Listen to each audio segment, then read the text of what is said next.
Bonsoir à tous, bienvenue sur le plateau Equinox Soir, votre décryptage quotidien de l'actualité de lundi à vendredi 19h, 21h, 18h, 20h, Greenwich Mean Time. Ils sont en tout une vingtaine de vaccins anti-Covid mis sur pied jusque-là depuis l'apparition de cette maladie à coronavirus.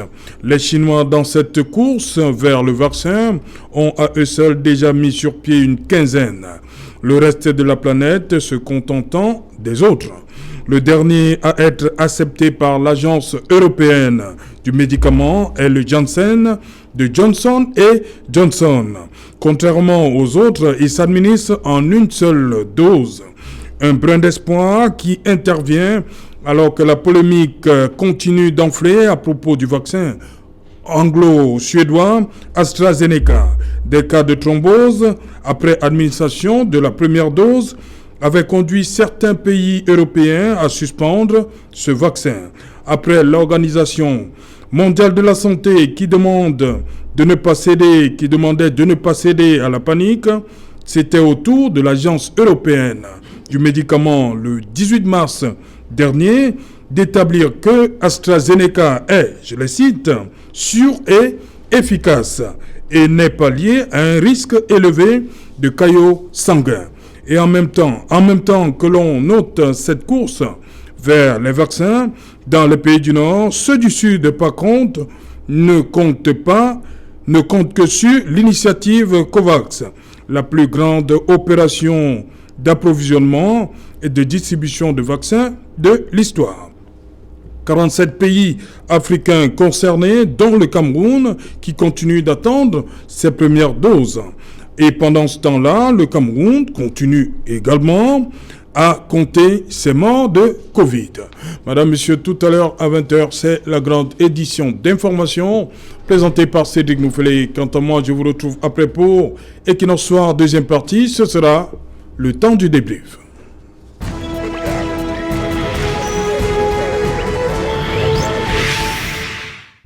Deuxième vague de contamination Covid, plus mortelle malgré le vaccin. C'est une interrogation, madame, monsieur. Pour tenter de répondre à cette interrogation, justement, nous avons invité en plateau ce soir le docteur Faustin Tapa. Bonsoir, bienvenue. Bonsoir.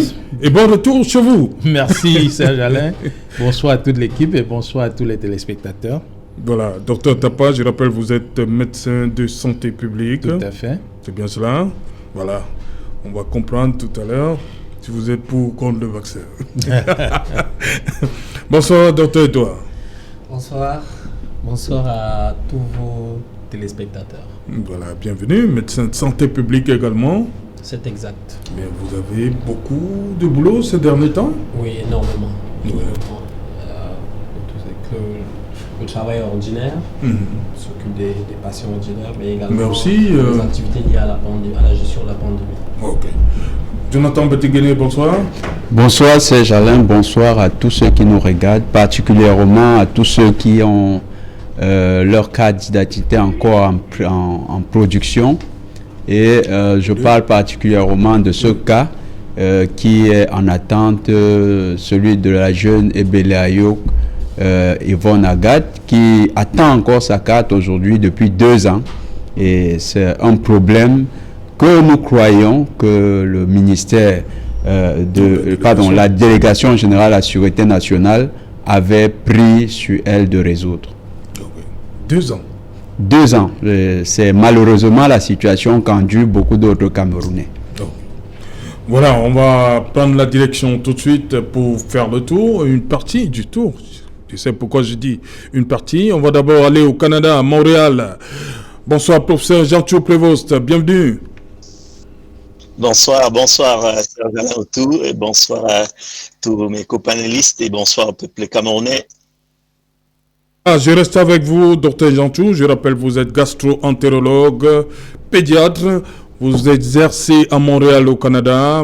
Pourquoi est-ce que c'est une impression que cette deuxième vague de contamination au Covid est plus mortelle que la première, surtout dans nos pays, les pays du Sud? Oui, effectivement, le sentiment qu'on a actuellement d'avoir des cas plus important en termes de mortalité, ça fait penser aussi à la question de volume, parce que globalement, si on regarde par rapport à la première vague, le nombre de cas globalement est beaucoup plus important si on prend chaque pays individuellement. Donc, au final, le ratio de nombre de décès par rapport au nombre de cas reste à peu près similaire, mais c'est dans le volume total de cas que ça apparaît un peu plus mortel. Il a été mentionné que cette deuxième vague est associée aussi à des variants plus contagieux. Donc, qui dit plus de contagion dit une probabilité plus importante d'avoir des cas qui se répandent dans un temps limité.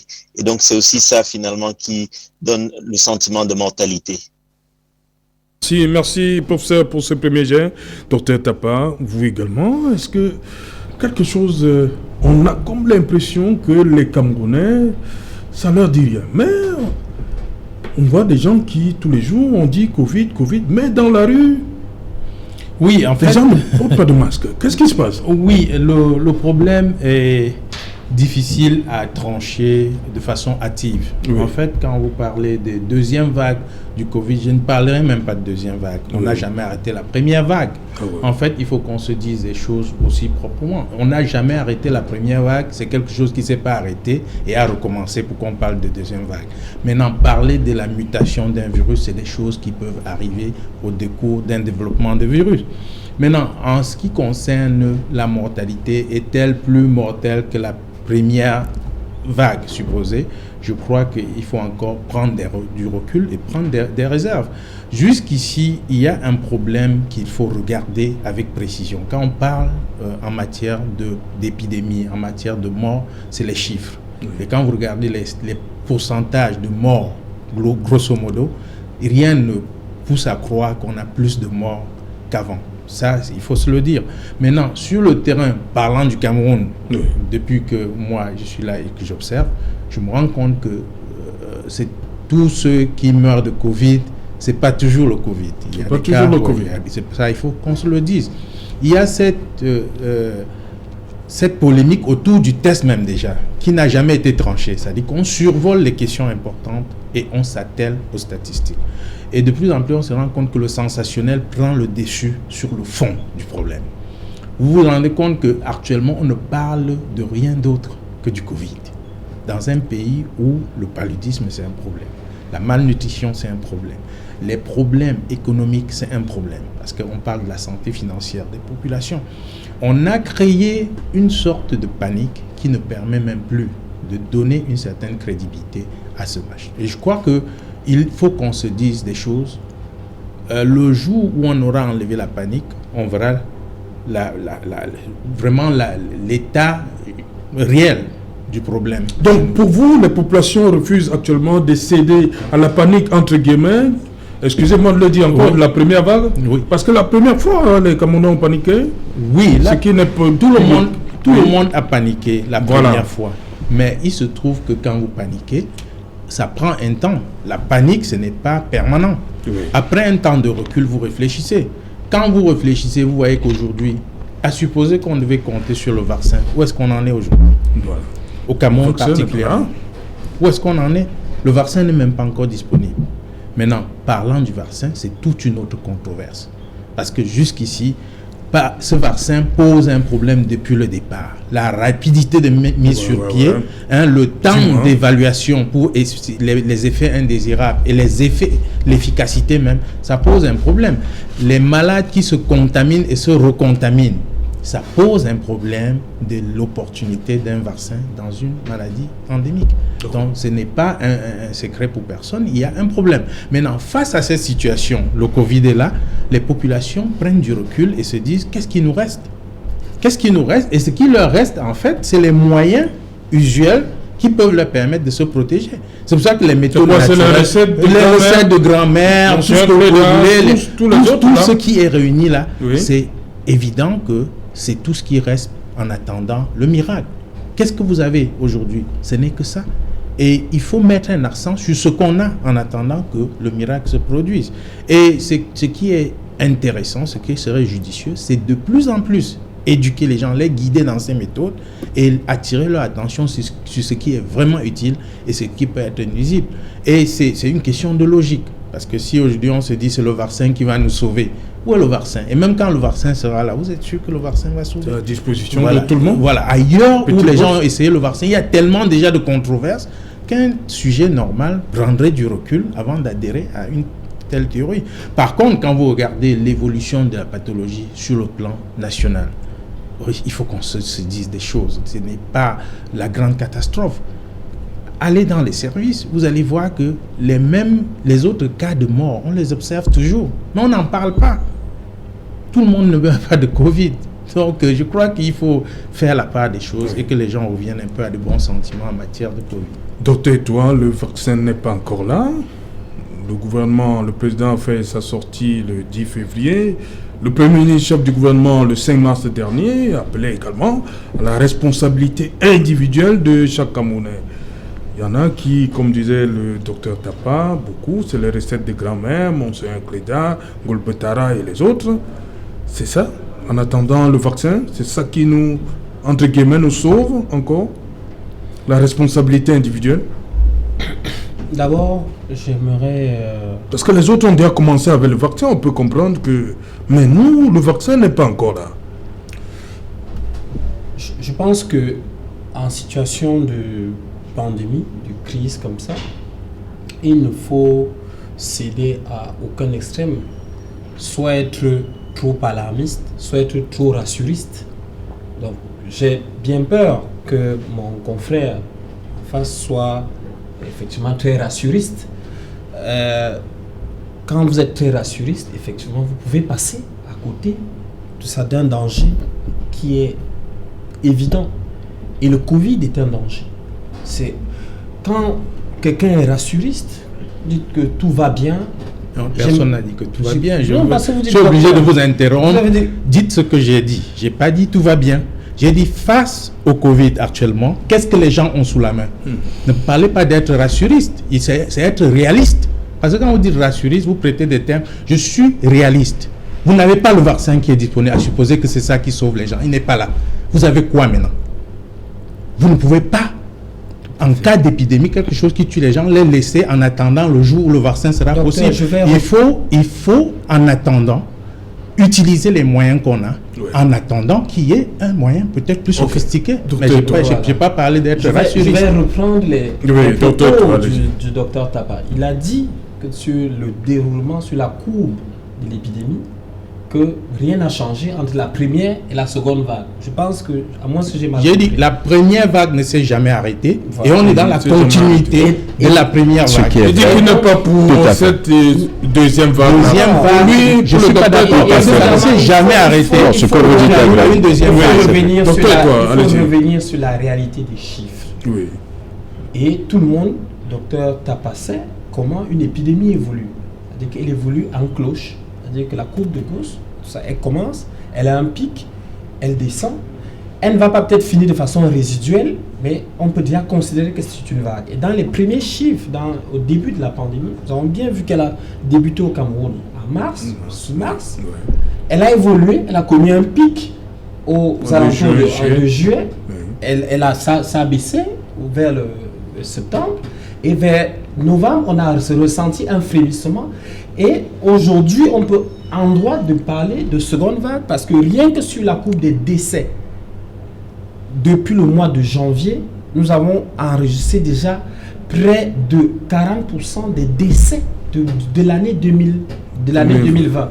Donc dans ce genre de contexte, il faut quand même à un moment s'arrêter, de dire qu'attention, nous sommes dans une mauvaise vague, nous sommes dans une mauvaise direction, je veux dire. Quand vous avez des gens disent que ça va, tout va bien, j'ai presque envie de dire quand vous avez dit que reprenez vos termes, défendez vos idées, mais ne prêtez pas les idées aux autres. Ça, je vais vous le dire parce que ne me dites pas que j'ai dit que tout va bien. Je n'ai pas dit que tout va bien. J'ai dit le problème est là.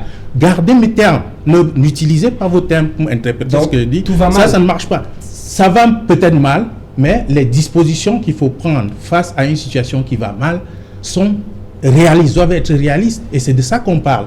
On ne peut pas commencer à prétendre qu'il y a une méthode qui vient dans 5 mois alors que les gens sont en train de mourir. Vous êtes contradictoire, monsieur, parce que quand vous dites que c'est grave et vous ne pouvez même pas adhérer au fait que les gens doivent utiliser les moyens disponibles, je suis surpris de voir ce développement. On ne l'a jamais dit. Non, c'est ce que vous faites. Vous avez tendance à faire comme si moi, je n'étais pas conscient du problème, je vais passer à côté du problème. Non, tout le monde est conscient du problème. Notre approche, c'est que face au problème, qu'est-ce qu'on fait? C'est ça le problème. Les gens sont fatigués des analyses extraordinaires, sophistiquées. On est au point où les gens veulent connaître qu'est-ce qu'on fait face à cette situation, comment on sort de là, qu'est-ce qu'on fait en attendant. Oui, je crois que c'est lui qui pose déjà les questions. Non, il ne vous pose pas la question. Nous sommes encore au moment où on analyse le problème. Parce que pour trouver la solution, il faut d'abord analyser le problème. Vous avez le Covid. On le fait depuis un an. Hein. Non, mais bien sûr. On analyse depuis plus d'un an. Vous avez 600 décès officiels qui sont là. Si vous ne pouvez pas analyser le Covid en comparant au paludisme, à la tuberculose, je ne sais pas. Vous connaissez le nombre de morts de paludisme? Je vais vous dire pourquoi. Je vais vous dire pourquoi vous ne pouvez pas comparer ces deux maladies. Non. Je vous dis pourquoi vous devez comparer. Je vais vous dire. Parce que quand vous trouvez que le nombre de morts est excessif, vous voyez s'il n'y a pas à côté une maladie qui fait plus de morts et qui nécessite plus d'attention. Il ne faut pas qu'on se trompe. Parce que il faut pas. Le problème, c'est très bien de schématiser et de mettre le Covid au-dessus de tout. Mais il faut être réaliste. Les Camerounais continuent à mourir d'autres maladies. Et sur le plan statistique, je ne crois pas que le Covid a le plus grand nombre de morts. Et ça, je suis certain. Nous sommes d'accord. Mais si on est d'accord, focalisons-nous un peu aussi sur celles qui font les morts. Non, mais c'est pas le si vous parlez de morts, un mort en vaut un autre. Le mort du paludisme, le mort du Covid. Le jour où vous allez programmer le débat sur le paludisme, on va en discuter. La santé, c'est un tout aujourd'hui. C'est global. Vous ne pouvez pas sectionner les choses et parler. Et donc, docteur Tapa, quand vous avez le Covid, vous avez les 700 personnes qui sont décédées, effectivement, sur le plan statistique, c'est pas grand-chose. Un mort, c'est beaucoup. Non. Quand vous dites que c'est pas grand-chose, c'est pas grand-chose. Laissez-moi finir. Vous n'avez pas comparé aux milliers de décès du paludisme et d'autres pathologies. Mais le Covid, pourquoi le Covid est une particularité? Parce que effectivement le Covid impacte, c'est-à-dire que c'est d'abord le premier sujet d'inquiétude, c'est que on est encore dans un brouillard sous les traitements. Hein? On sait au moins comment soigner le palu, on sait comment soigner la tuberculose, on sait comment soigner, mais le Covid, on ne connaît pas encore le traitement. Et l'humanité, dans l'histoire, ne peut pas être à l'aise quand il y a une pathologie qui n'a pas de traitement. C'est ça le problème. Ça, c'est la première chose. La deuxième chose, c'est que effectivement, le Covid a un impact économique qui est beaucoup plus retentissant que les autres pathologies en ce moment. Qui décèdent en ce moment? C'est des capitaines d'industrie, c'est des médecins, des avocats, des ingénieurs. Donc, vous savez bien en Afrique... Non, c'est pour ça qu'on met toute l'attention dessus. Parce que le petit enfant qui meurt en zone rurale de malnutrition et de paludisme ne compte pas. Les morts sont égaux, mais l'impact économique n'est pas le même. L'impact économique, c'est pour qui? Quand ceux pour qui on développe l'économie meurent aussi. En même temps, oui. Quand vous avez un raisonnement, un mort, c'est un mort. Si c'est votre enfant qui est mort, là, vous n'allez pas faire la même analyse. Je ne suis pas d'accord. Docteur Tapa, j'imagine, vous avez à peu près, comme tous les cadres camerounais, vous vous occupez d'au moins 20 personnes. C'est-à-dire votre famille nucléaire et un certain nombre de personnes au village et tout. Votre mort est une mort égale sur le plan médical à une autre, mais l'impact économique n'est pas le même. Et c'est pour cela qu'on dit qu'il faut faire très attention. Vous savez, les entreprises aujourd'hui perdent des cadres, des gens hyper qualifiés. Le pays perd des hommes politiques, des ministres, des maires. Mais c'est incroyable. Vous avez même sur le plan de la consommation, c'est-à-dire que c'est la classe moyenne qui consomme. Oui. Si vous avez tous ces gens qui décèdent, c'est un problème. Donc, vous ne pouvez pas, dans ce genre de situation, commencer à tout banaliser. Non, on ne banalise rien. On ne banalise rien. Il s'agit de prendre des dispositions pour éviter les morts, qu'ils soient des enfants, qu'ils soient des chômeurs ou des ministres. On ne peut pas étiqueter les morts. On n'a pas étiqueté. Et prendre des mesures parce que c'est tel ou tel qui meurt. Merci, docteur Tapa. Voilà. Jonathan Batengene, sur cet aspect, il y a le... Docteur Tapa n'aime pas trop quand on parle de deuxième vague.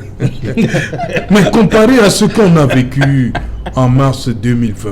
Mars 2020, Nous sommes le 22, je crois. Tout à fait. Donc, on revient un peu, le 22 mars 2020. Imaginez un peu, à 18h, tout était déjà fermé. Oui, les Camerounais, c'était les masques dans la rue. Mais aujourd'hui, le gouvernement a beau faire des sorties, le message ne passe pas. Au niveau de la sociologie, expliquez-nous un peu. Je vais faire une analyse un peu comparative. Oui. La France a fait un reportage, une chaîne française a fait un reportage comparatif entre mars 2020 et mars 2021. D'une part, on avait une France totalement confinée, le chant des oiseaux, les acclamations des infirmières, et d'autre part, aujourd'hui, on a des populations exacerbées par le confinement, des populations devenues même récalcitrantes, et une France qui observe des disparités selon que les régions sont frappées par la Covid. En fait, ce n'est pas finalement le confinement qui est la grande leçon de la Covid. C'est que la Covid nous révèle les disparités qui sont visibles dans le discours des deux médecins de la santé, les disparités sociales qui se dégagent dans le traitement des questions de santé. Le docteur, moi j'ai apprécié, le docteur Eto'o a dit que lorsqu'un individu qui a une certaine charge sociale, mais il faut dire les choses, donc lorsqu'une élite décède, c'est économiquement plus dangereux que lorsque c'est un laissé pour compte, un marginal qui décède. Pourquoi? Parce que celui-là, c'est que l'impact, la déflagration est beaucoup plus... J'ai dit économiquement, on peut aussi mourir de paludisme. Tout à fait. L'impact c'est le même. Oui. Non, mais ça veut dire quoi? Tu n'as pas dit qu'on fait trop de... Je rejoins finalement le discours. Non, je rejoins finalement le discours parce que c'est un discours plus humaniste, le discours du docteur Tapa. Il dit qu'un mort en vaut un autre, peu importe l'importance sociale que celui-là a dans le groupe auquel il appartient. Et ça, c'est vrai. C'est ramener la médecine à son sens hippocratien. Exact. C'est-à-dire que la médecine, c'est d'abord pour sauver la vie, pas la vie d'une élite, et pas la vie d'un laissé pour compte. La médecine, aujourd'hui, est devenue un élément de disparité sociale. Je vais prendre l'impact économique de ce fameux vaccin de la Covid. Vous savez, on parle, et hier, c'était sur une chaîne américaine que je voyais, que le débat est devenu âpre aux États-Unis sur la question du passeport vaccinal. Oui. Vous savez que le vaccin va avoir d'autres implications. Les personnes vaccinées ne pourront plus accepter d'être en contact avec celles qui ne sont pas vaccinées. Donc, on va avoir dans une société à deux vitesses, les personnes vaccinées qui vont davantage se ghettoiser dans leur environnement et les personnes non vaccinées qui ne pourront pas avoir accès à ces espaces. Et puisque il se trouve que c'est l'élite, celle justement que le docteur Eto'o je ne défends pas. Non, arrêtez. Non, je ne défends pas. Bon. Au contraire. Oui, parce que vous avez dit non, le docteur Eto'o, on a peut-être... Le Covid est une question de santé publique. Oui. Et c'est également une question économique. Oui. Parce que vous ne pouvez pas séparer les deux. Vous ne pouvez pas séparer la médecine, la santé publique et l'économie. Okay. Tous vont de pair. C'est bien beau. Le vaccin deviendra nécessairement un élément de discrimination sociale. Pourquoi? Parce que les personnes vaccinées ne voudront plus être en contact avec ça. Et d'ailleurs, quand on parle du passeport vaccinal, c'est quoi? Ça veut dire que si vous n'êtes pas vacciné, Serge Alain, vous ne pouvez plus aller à Paris. Ouais. Par exemple, parce que là-bas, ils ont déjà vacciné 6 millions de personnes.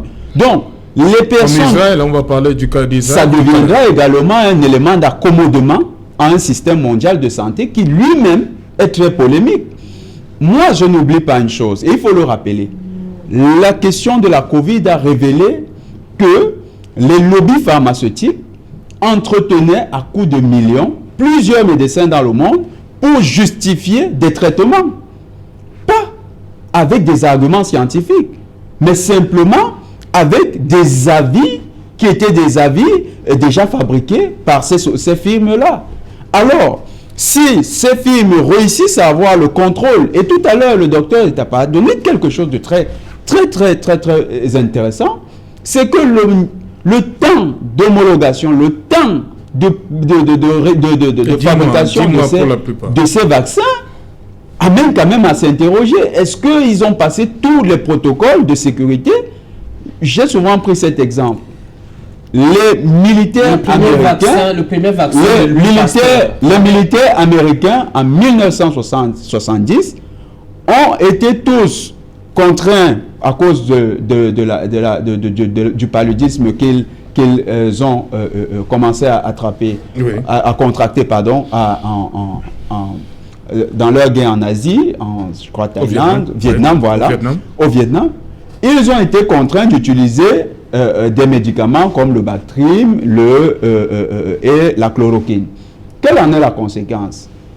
20 ans plus tard, on a remarqué que le taux de cancer et d'insuffisance rénale chez ces personnes était élevé. Donc, c'est les effets secondaires dont parle le docteur Tapa. Oui. On peut avoir des effets secondaires qui ne sont pas encore mesurés. La thrombose, qui est déjà observée avec AstraZeneca, n'est qu'un élément, un indicateur sur ce qu'on pourrait constater dans 20 ans. Docteur, tu avais réagi avant qu'on ne prenne. Professeur Jean-Tout va réagir sur la question aussi. Dans l'histoire de la médecine, ou même de la vie, il y a souvent eu des disruptions, des révolutions qui permettent à l'humanité de faire des bonds. Le premier vaccin de Louis Pasteur, en 1876, c'était destiné à des chèvres. C'était pour la fièvre charbonneuse. Mais il y a eu un enfant qui a été mordu par un chien. Qu'est-ce qu'il avait? C'était le seul argument qu'il avait. Il a vacciné l'enfant et ça a marché. Et c'est comme ça que le vaccin a été popularisé. Et juste en passant, on parle des anti-vaccins. Les plus grands et féroces adversaires de Louis Pasteur étaient des médecins. Ils ont même créé une organisation qu'on appelle la Ligue mondiale des médecins anti-vaccinateurs. Et tout ça qui faisait des congrès mondiaux pour fusiller Pasteur, qui n'était par hasard pas médecin, qui était un chimiste. Donc, c'est pour dire que dans la vie, parfois, il y a des disruptions comme ça, et tout ça qui permettent à l'humanité de faire des bons. La question de la sûreté des vaccins, effectivement, il y a des agences. Il y a l'agence européenne de sûreté des médicaments qui n'est pas, quand même, qui est une institution sérieuse. Il y a la FDA aux États-Unis qui est une institution sérieuse. Elle ne va pas mettre... Qui est très controversée aussi. Oui, qui est controversée, mais qui est une institution sérieuse. Oui, mais qui est controversée par rapport à sa position sur ces vaccins. Et je vais dire... Non, laissez-moi finir. Je veux dire que... Donc, quand on met des protocoles, on les suit. Quand on met un vaccin ou un médicament en place, on fait une étude, on fait un suivi. On fait un suivi. La thrombose dont on parle, qui est un effet... Docteur Tapa le sait, si des femmes prennent des contraceptifs, elles peuvent avoir des thromboses. La thrombose peut être causée par un certain nombre d'autres pathologies, pas forcément le vaccin. Donc, tu vas pour homologuer un vaccin. On va permettre au professeur Jean-Tout d'intervenir. Permettez. Vous n'allez pas prendre le cas isolé de Pasteur pour en faire un cas de science. Je vous en prie, cher monsieur. Professeur Jean-Tout, sur la question, vous avez sûrement un mot à dire. Je vous vois très souriant. Ouais. Professeur Jean-Tout. Ça me manque la chaleur du plateau. Donc, effectivement, ce que je voudrais mentionner, c'est que lorsqu'on regarde, je ne sais pas si vous m'entendez bien. Je ne sais pas si vous m'entendez bien. Allô, est-ce que vous m'entendez bien? On vous entend, professeur. Oui, exactement. Donc, j'étais en train de dire, effectivement, c'est un élément qui est majeur de ne pas banaliser cette deuxième vague comme notre copanéliste voulait le faire passer comme quelque chose de pas important, parce que c'est à mettre en parallèle avec ce qui se passe ailleurs. Si on regarde, par exemple, nous, ici au Canada, entre la première et la deuxième vague, on est passé d'un nombre de cas multiplié par 5. Donc, si on considère ce qui se passe au Cameroun, dans la première vague, on avait environ 500 cas par jour et qu'on est actuellement un nombre de cas qui augmente avec ce même ratio, on va se retrouver avec ce qu'on craint vraiment dans tout pays, c'est le débordement des systèmes de soins. Donc, au-delà de la question de protection des personnes selon leur rang social. Ce qui est important, et c'est ce que nous, on a eu à démontrer ici, c'est que tous les citoyens doivent être traités dans les bonnes conditions et on ne devrait pas avoir à choisir entre deux citoyens qui est-ce qu'on doit soigner et qui on ne devrait pas. Et c'est ça le gros défi par rapport à ce qu'on observe. Là, actuellement, au Cameroun, on est déjà à 600 décès. Si je calcule le nombre de décès par rapport au ratio du nombre de population, par rapport au nombre de contaminés, on se trouve à un taux de 1,4% de contaminés. Et nous, au Canada, on est à 2,4%. Donc, vous voyez qu'on n'est pas très loin de ce taux de décès. Mais ce qui va être l'élément majeur, ça va être la morbidité au-delà du décès. Ça va être le pourcentage de personnes qui vont avoir des formes sévères ou même des formes qui vont donner des séquelles. Et de plus en plus, on voit ce qu'on appelle des Covid longs, qui sont des formes avec des manifestations qui durent pendant longtemps. Donc, je pense qu'il faut vraiment prendre cette deuxième vague avec beaucoup de sérieux et les mesures qui ont été mises en place dans la première doivent être réitérées avec beaucoup de rigueur.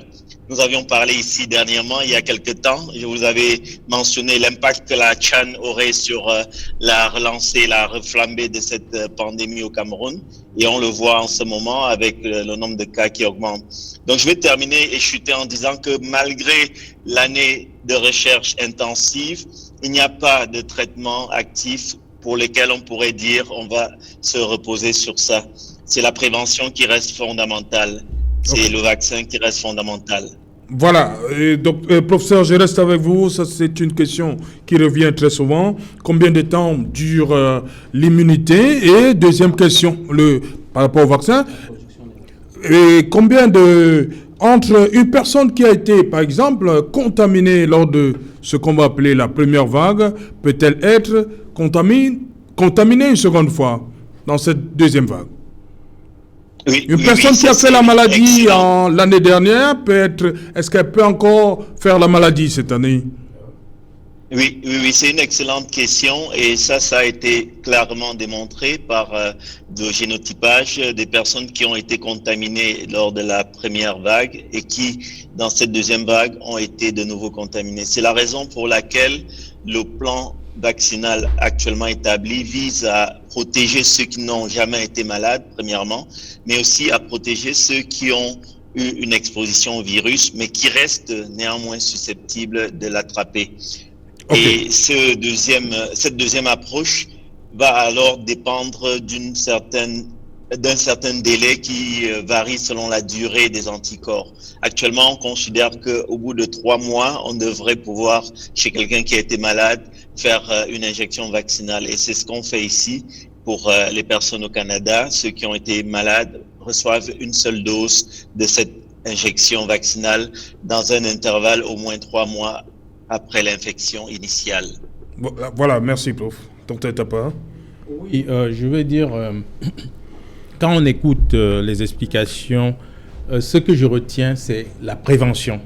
La prévention, c'est ce qu'il faut faire. Mais il faut éviter d'assimiler la prévention au vaccin.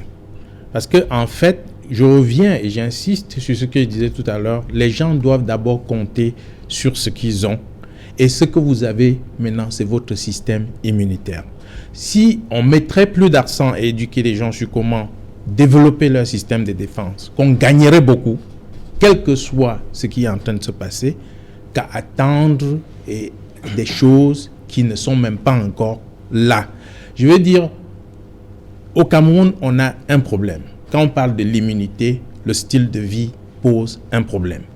Il faut apprendre aux gens que l'eau, c'est important pour leur santé. Ça semble être banal, mais c'est plus un gros sujet, aussi bien au Cameroun que dans le monde aujourd'hui. La déshydratation est un facteur de immunodépression qui n'est pas à négliger du tout. C'est un gros élément à mettre en exergue. Deuxième chose, l'alimentation. Qu'est-ce que le Camerounais moyen mange aujourd'hui? Il faut attirer l'attention des gens sur un certain nombre de choses qui dépriment l'immunité. Quand vous voyez l'habitude des gens qui s'intoxiquent à longueur de journée avec les viandes braisées à l'huile raffinée et l'alcool à gogo.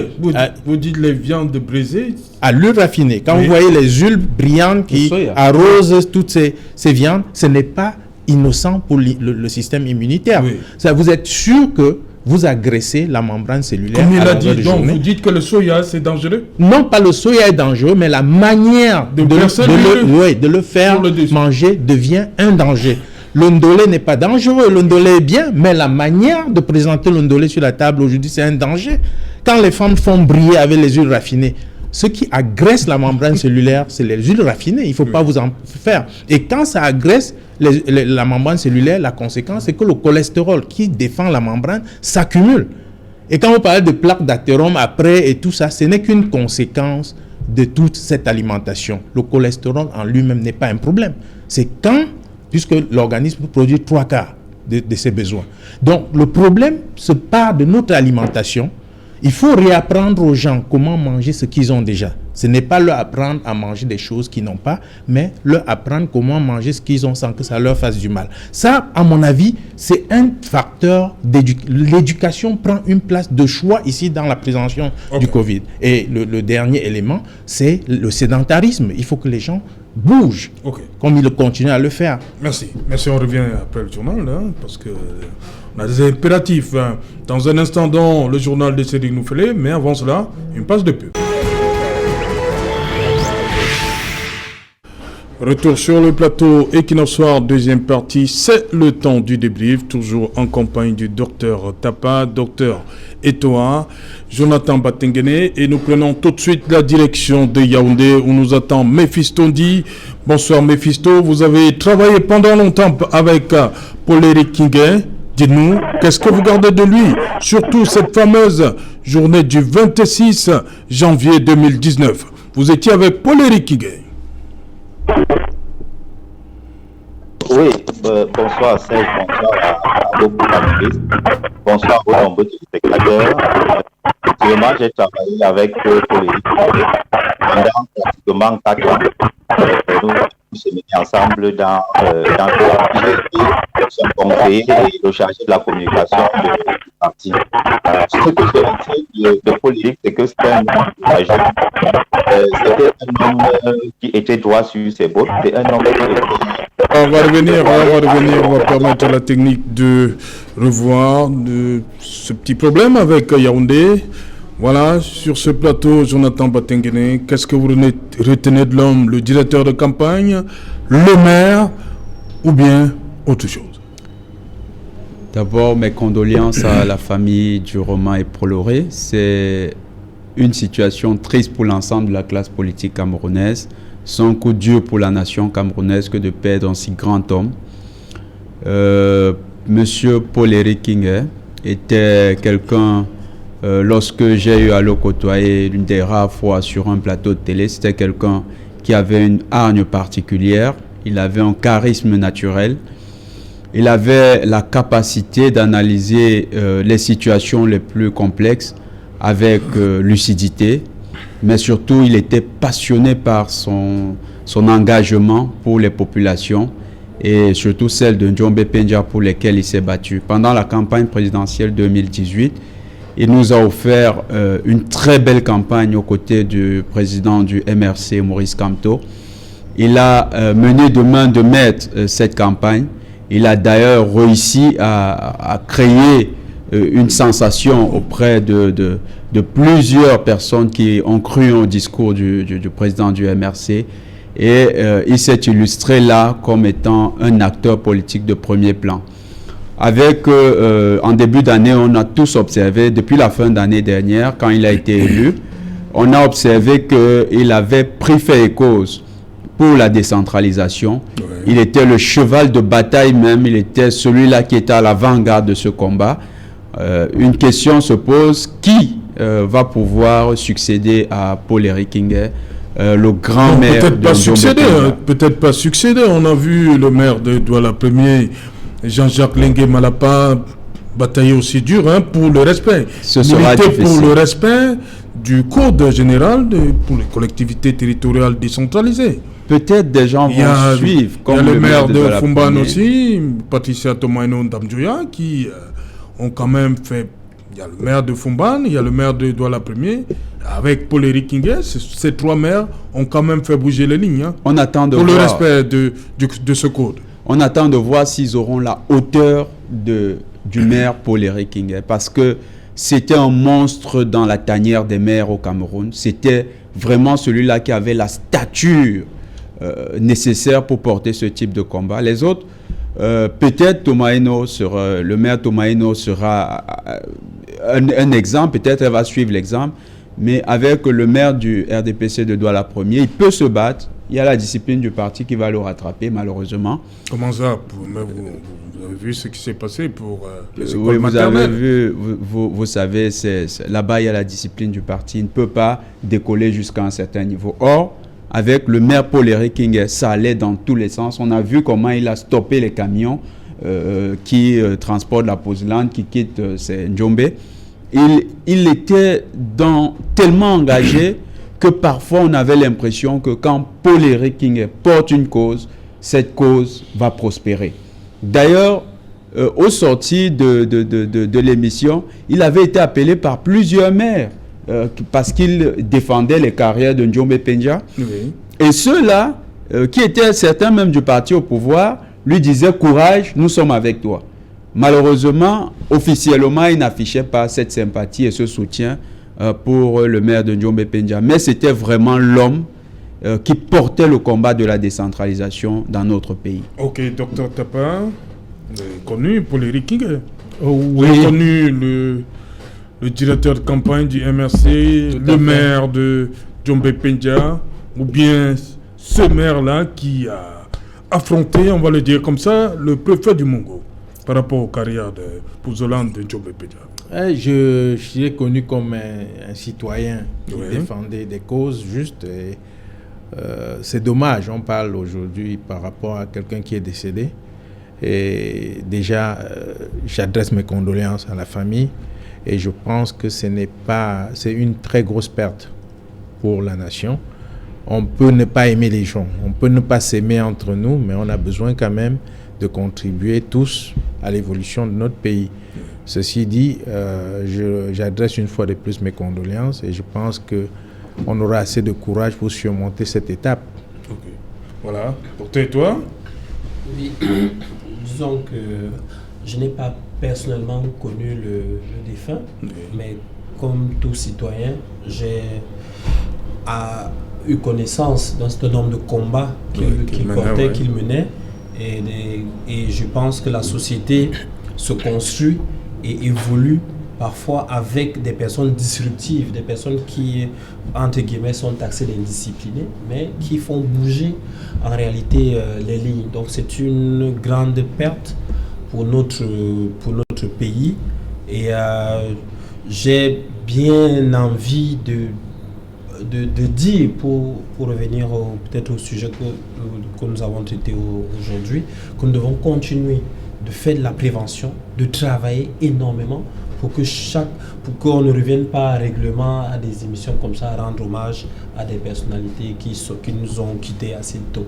Ok, on va également prendre le témoignage du professeur Jean-Théo Prévost. Je sais quand même que vous connaissez l'homme, professeur Jean-Théo Prévost. Voilà, Jean-Théo Prévost, il n'est pas là. Bon, vous dites que c'est un coup sur la décentralisation. C'est un sérieux coup. Ceux qui traînent la patte, qui ne veulent pas lâcher, là, se disent que bon, voilà, ils peuvent dormir tranquille parce que Paul-Éric n'est plus là. Vous savez, il y a une pensée, on ne se réjouit pas de la mort de quelqu'un, mais il y a une pensée un peu anodine comme ça qui m'est passée à l'esprit. C'est s'il fallait dans la peau des ministres qui piétinent la décentralisation, quel est leur sentiment actuellement qu'ils ont appris que Paul-Éric Kinguet est décédé?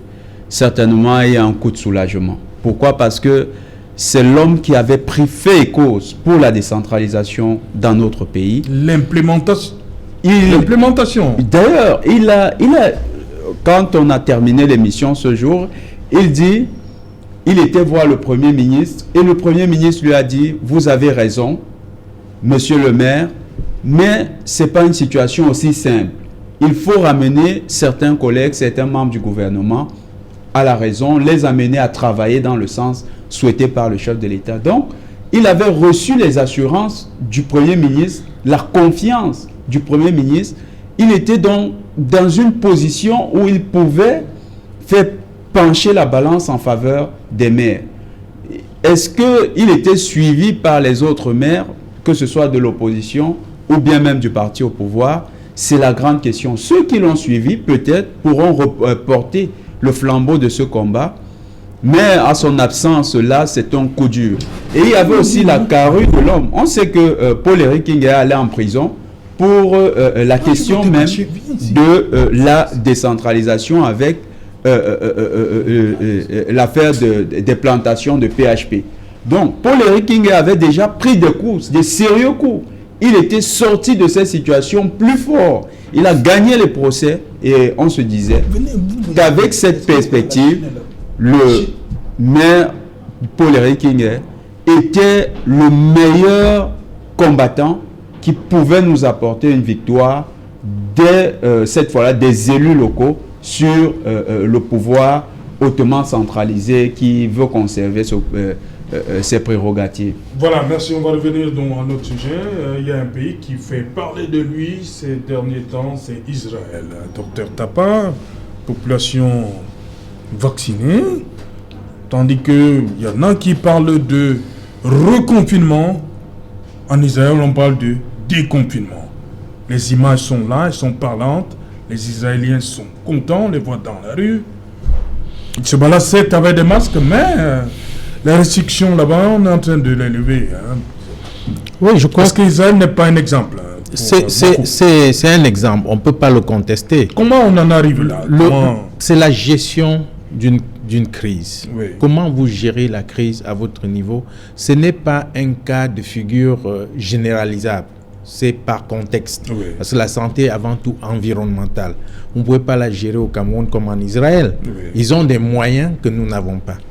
Quand on parle de vacciner les populations, ils ont des moyens que nous n'avons pas. Ils ont une évolution dans le domaine que nous n'avons pas. Par contre, confinement ou déconfinement, ça dépend des contextes. Si par exemple, dans notre contexte, on se dit que le confinement, c'est une solution, ce sera une catastrophe, ça c'est sûr, pour des gens qui vivent au jour le jour. Vous ne pouvez pas demander à une population qui mange au jour le jour de se confiner du jour au lendemain, c'est très difficile. Mais si on prend compte de ce contexte, on peut trouver des solutions locales qui peuvent nous avancer vers autre chose. Mais il faut retenir ici le sérieux dans la gestion des épidémies dans ces pays. On parle de reconfinement ailleurs, c'est leur solution, je ne sais pas, qui tient compte peut-être de la mentalité locale ou des cultures locales. Mais ils ont les moyens de se confiner peut-être, et ça c'est différent.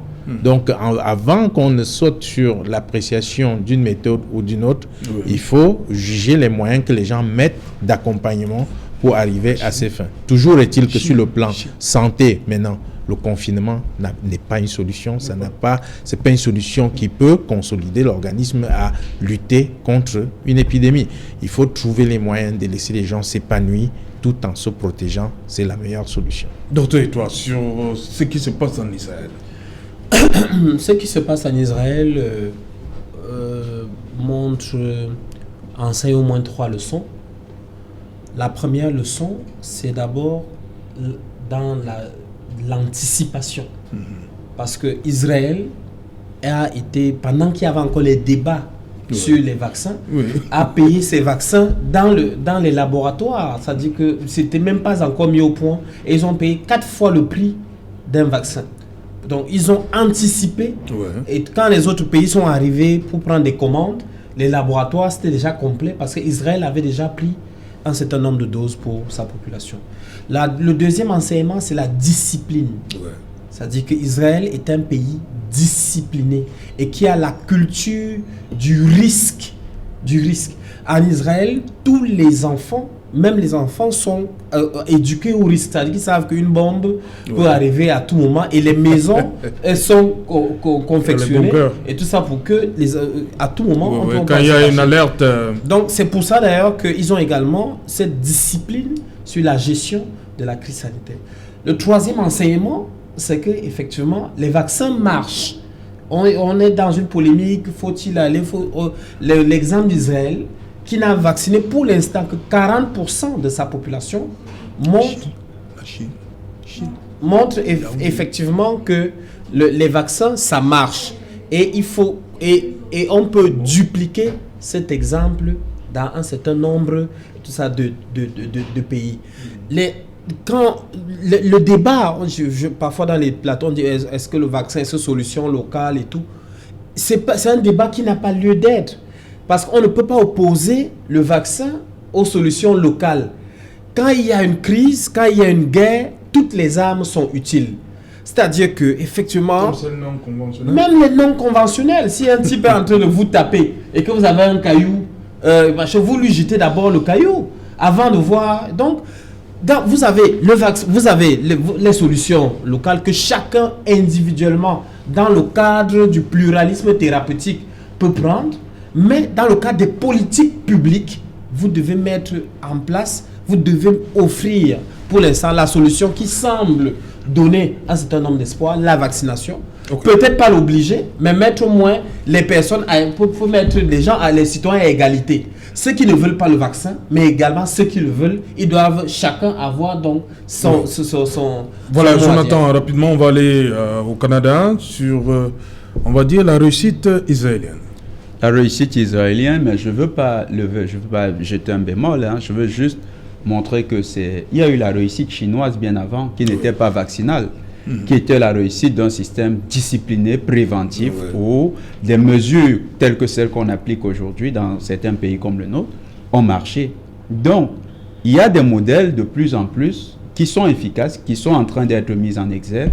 Et au fur et à mesure, on apprend comment mieux lutter contre la Covid. C'est ce que, de manière globale, on peut retenir.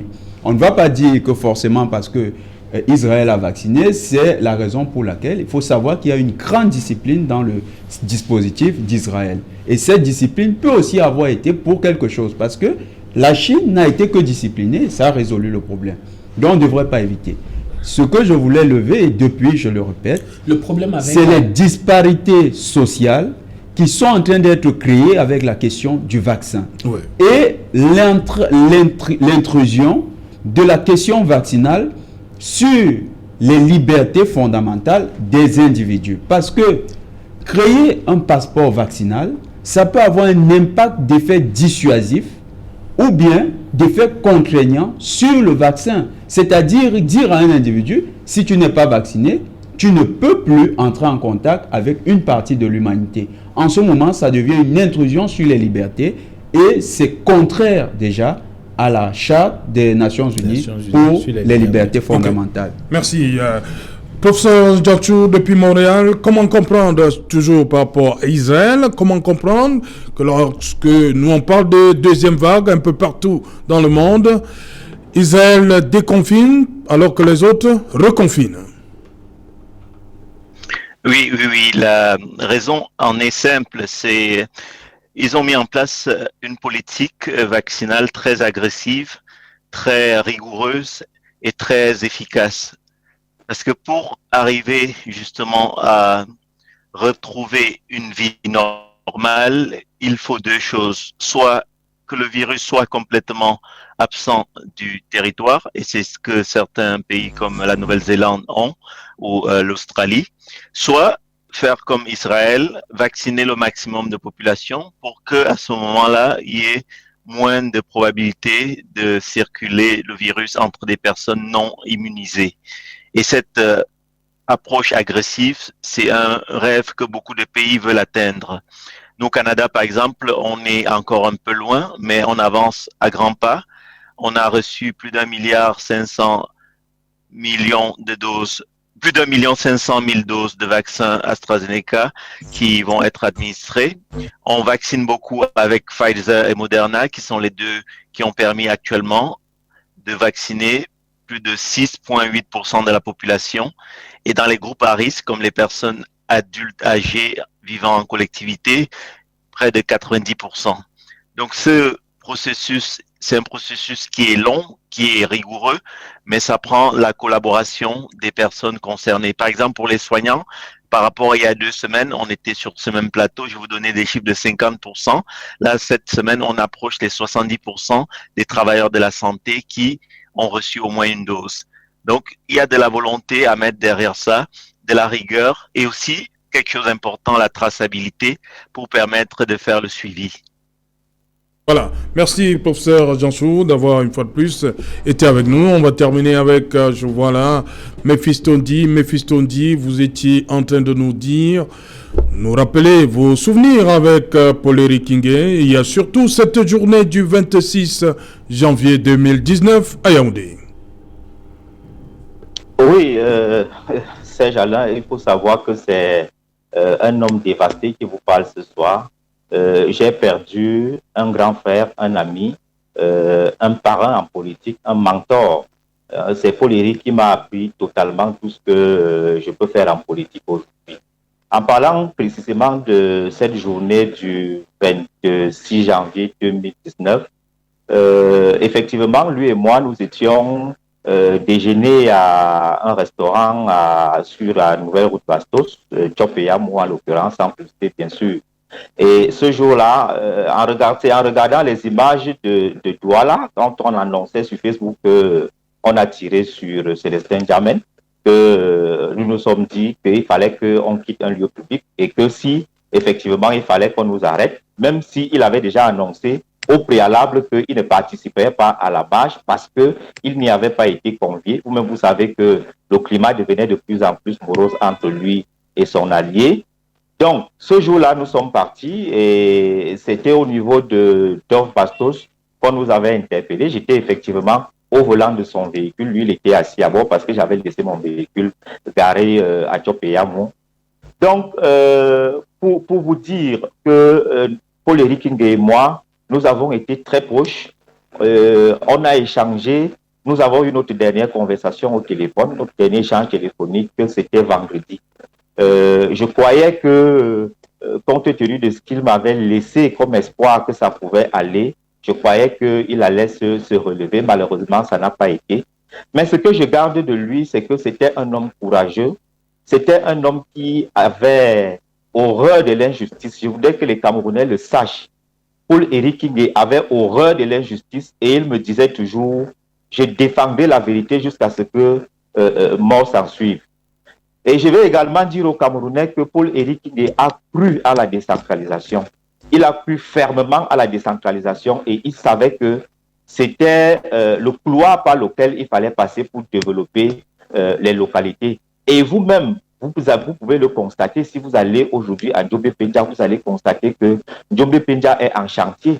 Il a annoncé il y a cela à peu près 3 semaines qu'il mettait Djobé-Pendja en chantier et effectivement, il a mis Djobé-Pendja en chantier.